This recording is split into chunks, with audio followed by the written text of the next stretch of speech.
Hey everyone, welcome to the show. So there's lots of new and exciting information about investigations into Donald Trump and his allies. It's now being reported that the special counsel has been asking a lot of questions about Trump attorney Rudy Giuliani.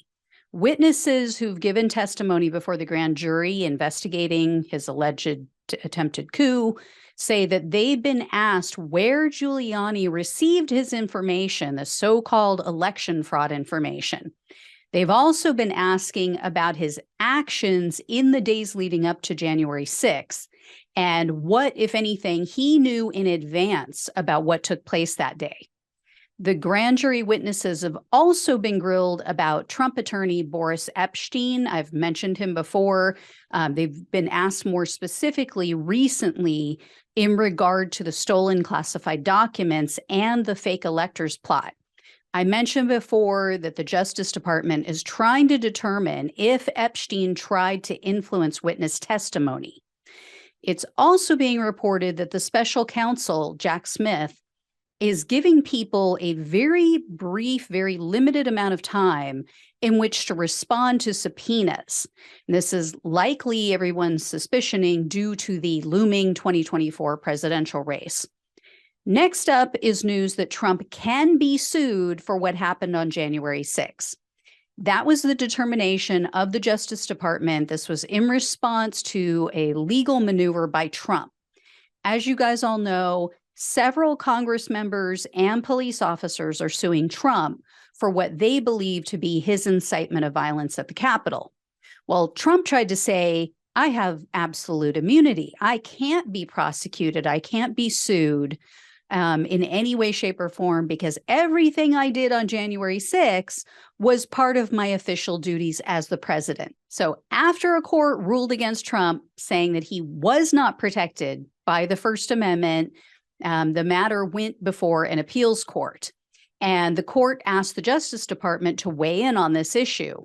And in their response, the DOJ pointed out that their decision has nothing to do with whether or not they believe that Trump incited violence that day, but they simply determined that a president is not immune from lawsuits if that president's speech causes, quote, incitement of imminent private violence.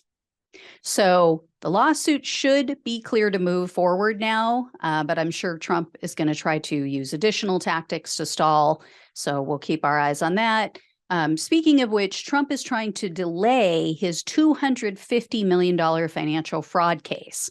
So in a court filing last Friday, Trump's attorney asked for the court to delay this trial by 6 months. This is in regard to the lawsuit brought by the New York Attorney General, Letitia James. And Trump is claiming that they need more time, or his attorneys are, they need more time to review documents and question witnesses. Judge Arthur Engoron is presiding over this case, and he had previously stated that this trial would begin on October 2nd, quote, come hell or high water.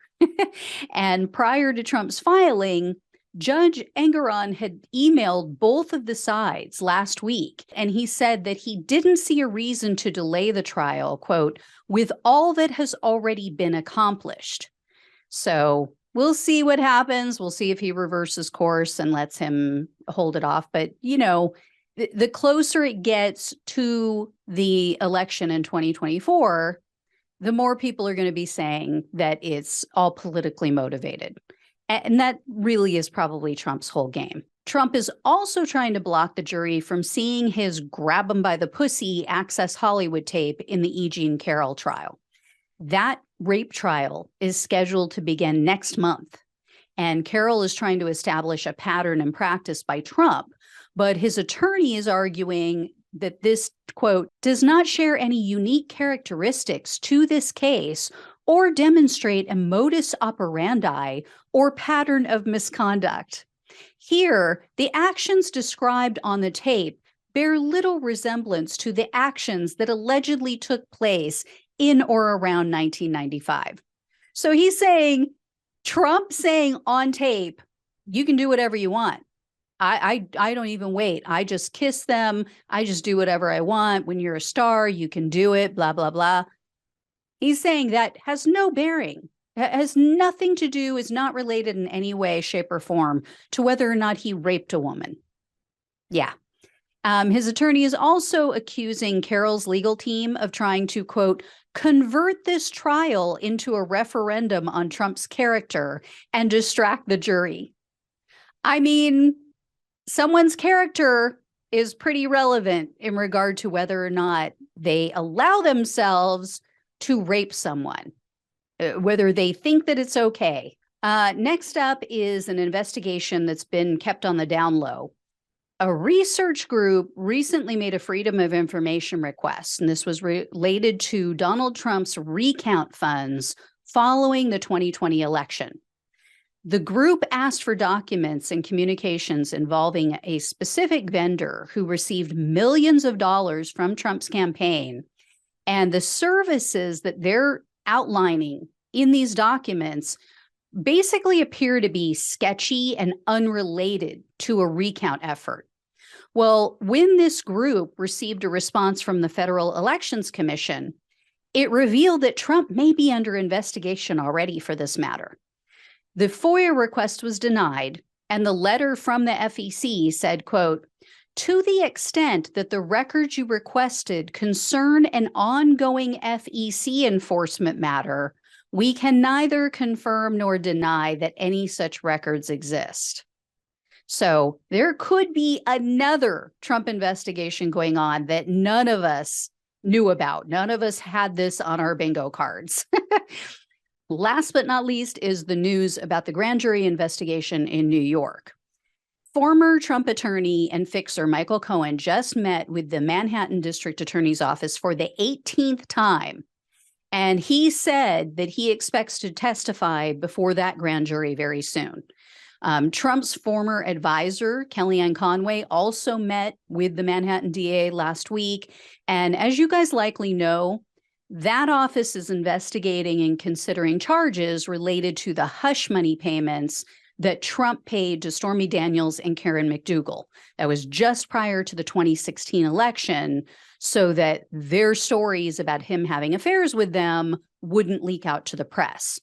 Cohen has said that after finalizing the payment to Stormy Daniels, he tried to call Trump to give him the news, but Trump didn't answer. However, he claims that Kellyanne Conway, quote, called and she said she'd pass along the good news. So she must know. She has to know. So that appears to be what they're talking to her about. Cohen's attorney, Lanny Davis, told CNBC, quote, Michael's the key to all of this, and he is going to be the principal witness. And Mr. Trump is finally going to be held accountable in front of a jury of his peers. Then we'll see whether he's guilty or innocent. So, yeah, we will in New York, no less. So anyway, guys, I'll let you know when I hear more. Thank you so much for watching and listening. Please like, share, and subscribe. Please donate or become a monthly supporter if you possibly can. Truly helps, and I appreciate it so much. Take care. I'll talk with you soon.